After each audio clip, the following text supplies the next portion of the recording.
Okay. Well, according to my screen right here, it says I'm Carl Sanders from Nile. Yeah, thank you for this disponibility to this interview for this 10th album on United Rock Nations. And so this album, entitled The Underworld Awaits Us All, it will release the 23 of August, so in a few weeks, via Napalm Records. My first question is not for this album, but I want to know, yes, how do you do to be better album after album? I don't know, man. That's a tough question. You know, who's to say that they're any better? It's certainly our goal. Certainly, we live and breathe to strive to do our arts better. But who's to say what is better? There are some people who will say the first album is the best, and you cannot be better than the first album. It's not possible. So, I don't know. We hopefully, as we play, for years and years, you gain experience. As you write songs, you hopefully learn from doing it for years. But who is to say whether it's actually any better or not? That's in the ear of the listener. Yeah, yes, you're right. For me, when I listen to an album from Nile, the previous one for me was incredible because of the intensity, the violence, the brutality, the inspiration of the music. It was very, very dense. And this new album, I found the sound for me was different. So I think you will talk about that. More organic, maybe more personal, but with always the same inspiration. Um, the question I have in my mind when I did an interview with the guys who do death metal and brutal technical death metal, say how do you do to manage to various the music, because it's very intense, it's very fast, but we could feel the difference each time, and I find it very impressive for me to do that, and this is my feeling about this new album when I compare it with the previous one or the previous one. So I don't know your feeling about that. If you could tell me more, maybe. Well, I think, when you said the words organic, I think there's a human element to this record that's very hearable. You can really hear it. Like, the spirit is very intact. Like, inside of us, we have what I think of as the metal flame, right? The spirit that the metal spirit that burns inside you, and that's what we're trying to share with people. And I think we did a pretty good job on this record of capturing that fire, that eternal metal flame, right, that we're presenting to people. You can really hear our hands, you can hear our voices, you hear what we're doing, the drums and the guitars, and the conviction, the soul of the music. That's what we really want to capture. And that's what we're giving to people. Yeah. I think it's a success with what you said, and we can notice something new in Nile. This is the chorus. There is some chorus in several songs.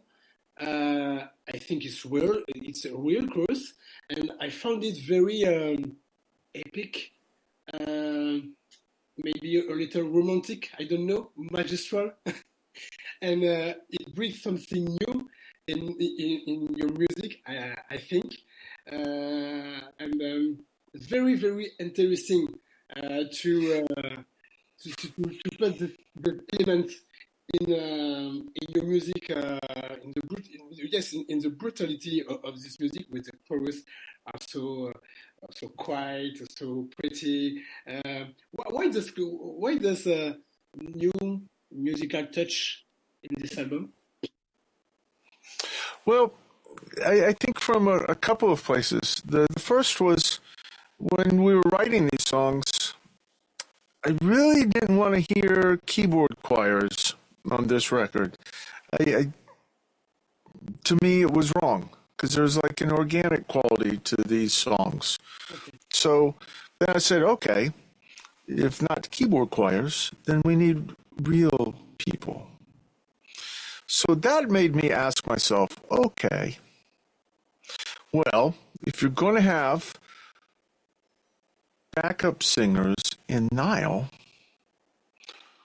who should they be?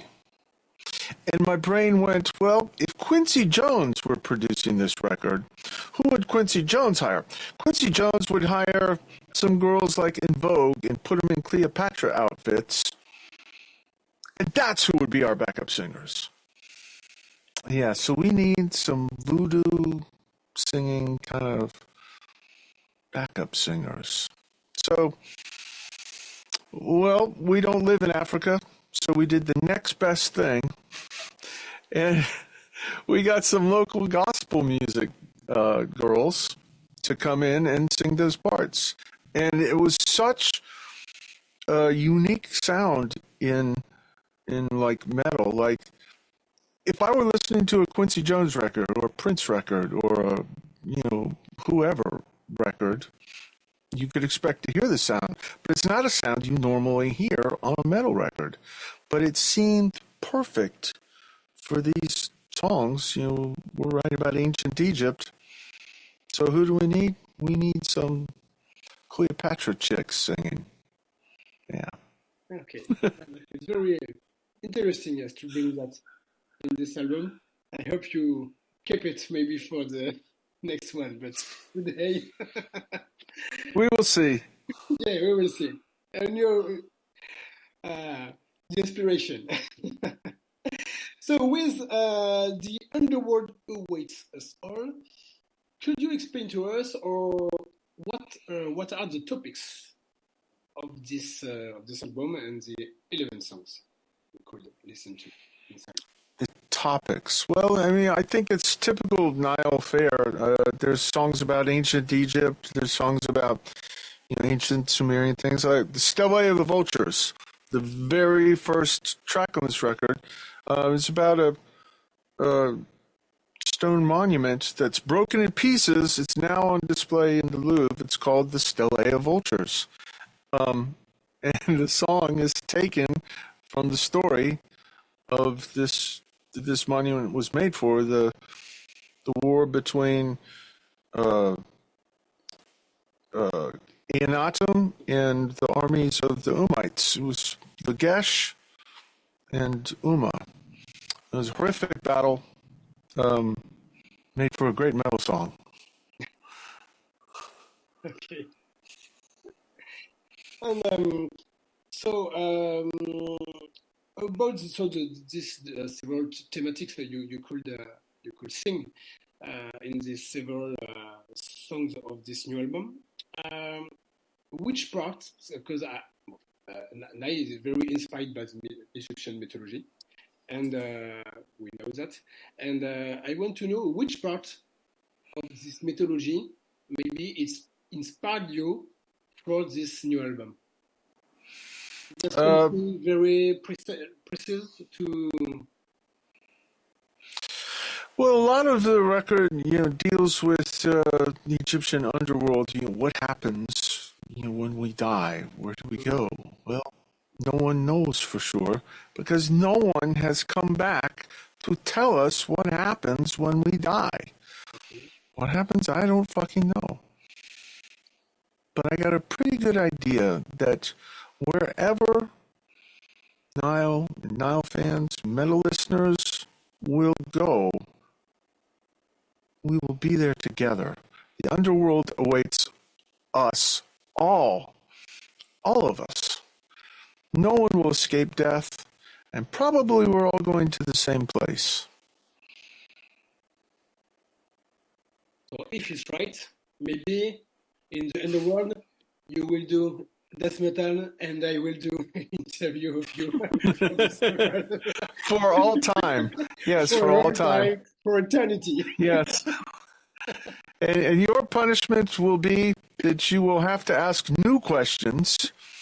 And my punishment will be I will hear only the same question over and over again for all eternity. We have a deal. So, I read in the Creed Press to prepare this interview that each time you do an album, you write an album for songwriting, you take your Book of the Dead, you open it, and the page inspires you a song. So, did you do it for this album? And absolutely. Okay. When it's time to write now songs, I do exactly this.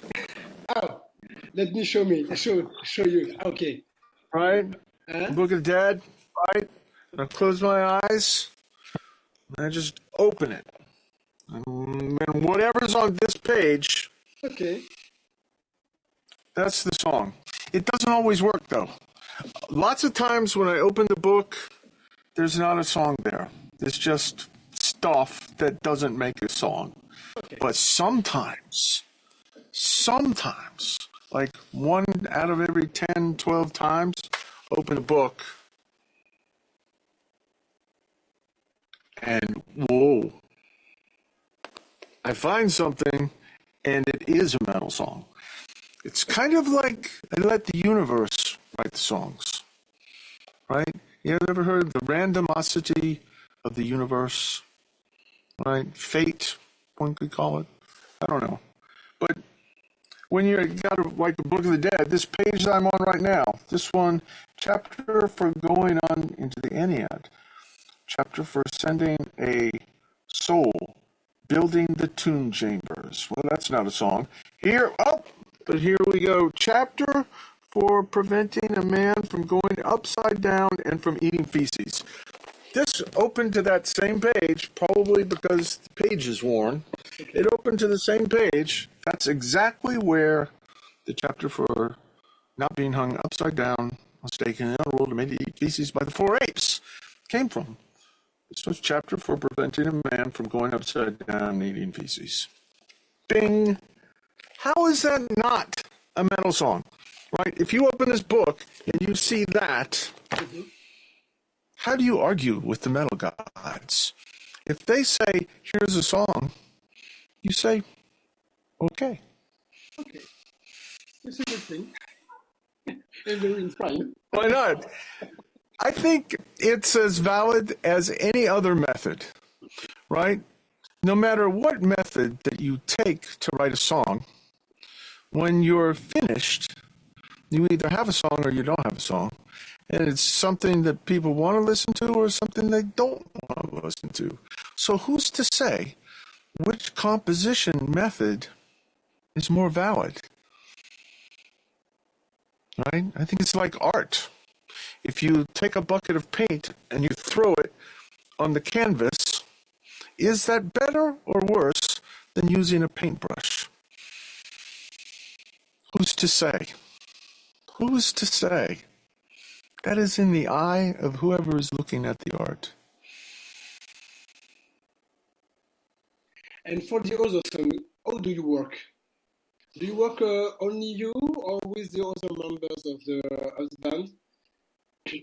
Usually it starts like I'll start writing the song, then I'll make a demo and I give it to the guys, and then they start going, well, let's do this and let's change that and let's make it like this, and then we go back and forth for a while and we argue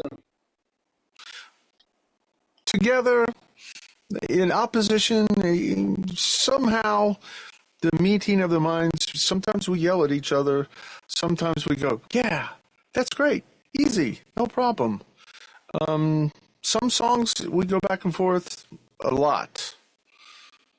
Some songs not so much. Sometimes you get it right the first time, and everyone goes, "Oh yeah, that's great. Let's do it like that." But not always. Sometimes it's painful. Yeah. Yes, but if you want to do the better, to give the better, it's necessary sometimes to do painful. This is the game. Yeah. Well, that's life. Right. It's part of the creative process. In what you say, I found the game of George very impressive. It's always impressive. This is a very good drummer. But in this album, I found he's going more. I don't know the name in English. More far, more more with this game. What, Yeah. how do you challenge it? Challenge him. Sorry. How do you challenge him? In order, this game Well, is very impressive. that's kind of an insane question because a lot of times he will do some shit that's completely amazing. He knows it's amazing. We know it's amazing. And we still have to say, George, that was fucking unbelievable. Yeah, But could you do this? Right? And it's part of the thing, but it's insane because everything that he plays is monstrous. So, it's hard to choose sometimes when you have, like, say, 5 awesome drum takes of a song, and they're all good. All of them. yeah. How do you choose? How the fuck do you choose? That's insane. It's our own personal brand of torment because the dude's a monster. So, it's a great challenge. Yeah. And I think it will be very impressive when you will on tour and you will play some song of this new album. I think yes, I think it will be very interesting to listen to this energy in live Yeah. with other members to play that. Yes, face your fan and the people. I think it will be very interesting, and I hope to see you soon on live in Europe. Yeah. For us, that's what it's all about. Taking our energy and sharing it with the people at the show. That's where that's where metal is meant to be. It's meant to be live. And for that energy, the communal energy of everybody together doing metal. Yeah, doing metal and kick-ass metal with Nile, I think. I want to ask you a question about a meeting you did in France with the French French. I don't know the name in English. Hélène Virenque. Oh yeah, Helene. Hélène Virenque, Yeah. the French Egyptologue in the National French Library. How this meeting take place, and what was your feeling after this meeting? I think it will be very interesting. Well, she emailed me and said, "Hey, would I like to get together and talk?" So we did. It was a great afternoon. We were on a top of a cafe on a boat in the river, Paris by the VNR. Okay. VNR, sorry, the Bibliothèque, whatever, National Bibliothèque. Yes, Anyway, she has this idea that metal bands, through their use of song lyrics about ancient Egypt, that are often taken from ancient Egyptian texts. We are channeling the spirits of the ancient gods into modern times. In other words, you play a metal song and it's got words from the ancient Egyptians. These are, in fact, the thoughts, beliefs of the ancient Egyptians reborn in the hearts and minds of today's metal fans. We are keeping alive their spirits and their souls in a manner of speaking. Well, I thought that was a pretty interesting concept. So I wrote a song called Overlords of the Black Earth. This exact idea that the ancients are reborn through people playing and singing along with metal songs.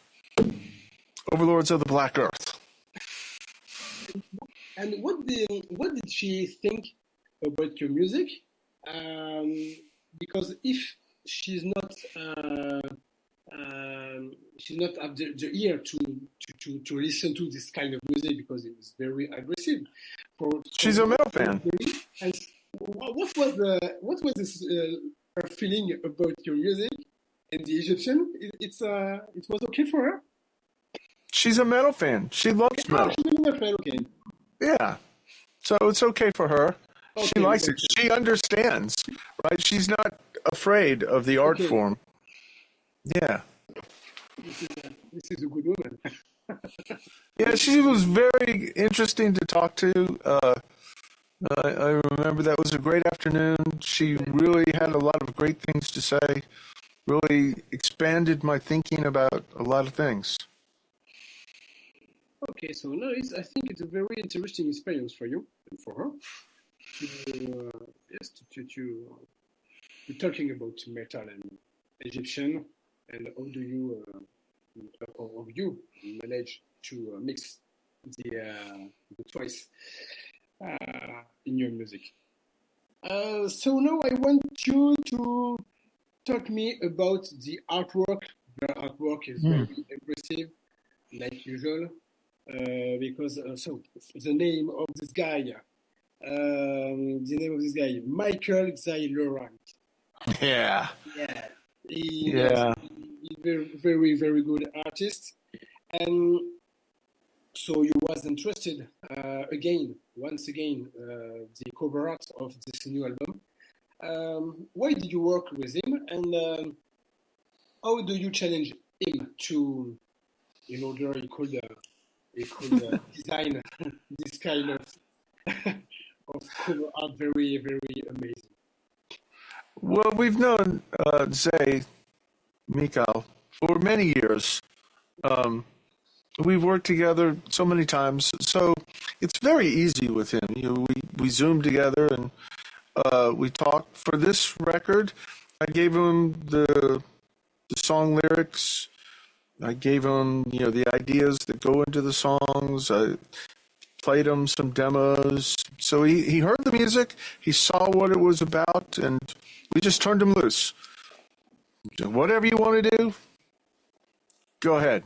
And the rest is on him. He did all that. That's his genius. And what's the meaning of this cover art? Well, he told me, and I wrote it down. Hang on a second. It might be on my desktop.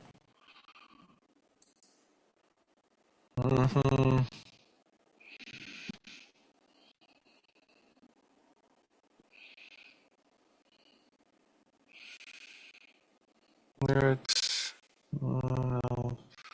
bio.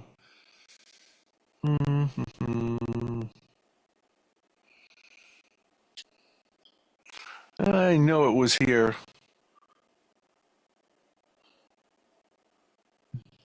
Cano, Latino, liners. Fuck it.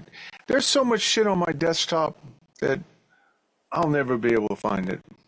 Fuck. Which is fucking stupid because I saved it for exactly this motherfucking purpose because I knew someone was going to fucking ask me. It doesn't matter. Here it is. I called it symbol explanation. All right. Zay says that he based it on the duat symbol and an inverted ankh, which he's referring to eternal life after death. Okay.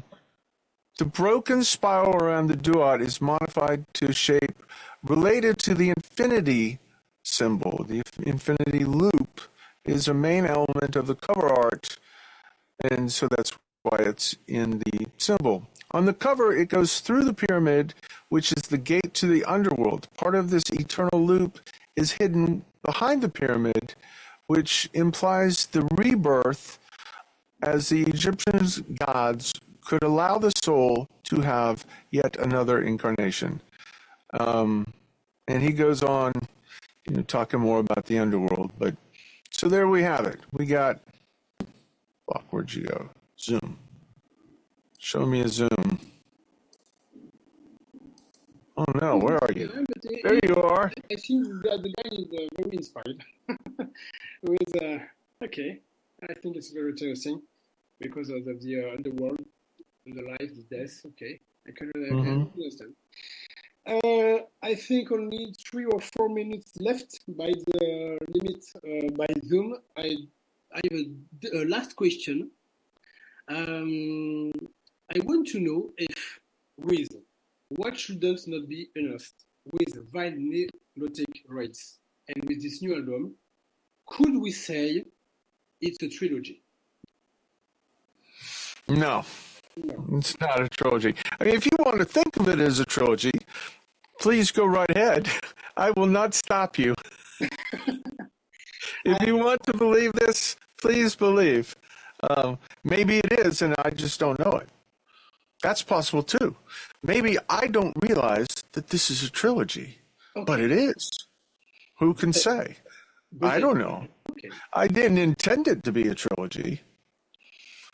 And I would have a hard time thinking that, for me, it's a trilogy because the entire spirit of the band changed, was reborn with Vile Melodic Rights. We had some internal changes, and for us, it was a chance to live again.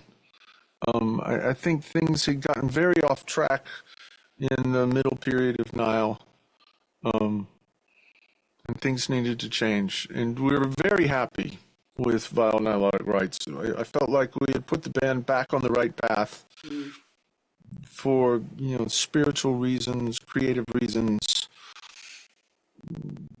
reasons of mental sanity. So I think Vile Nilotic, it's a turning point for the band where we felt like we had been given a chance to make music, and let's make music. Okay.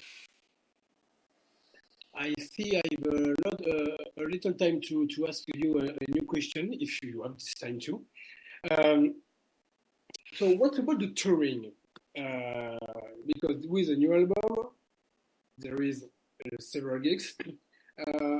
Are some gigs are previous now, maybe in your country and in Europe for the few weeks or maybe few months? Could you tell me? Coming to Europe in September, but it's only, we can't go everywhere we want in the time allowed, so we're going to have a part deux. Okay. A second part of the tour, probably in springtime, where we'll come to every place that we did not get to on the first time. Okay. So I don't think there's very many French shows. I don't think there's any Scandinavian shows. There's very few Eastern Bloc shows. So there will have to be a part two. Okay. It simply has to be. It has to be that way. And in United States? We have a big tour in January, a co-headline bill with 6 Feet Under. That one's a long tour, 6.5 weeks. That's going to be exhausting. Oh, yes, it's very long tour. Mm-hmm. Oh, yeah, okay. But it's a big country. Okay, with 6 Feet Under, yes, released an album in April. Okay, okay, okay.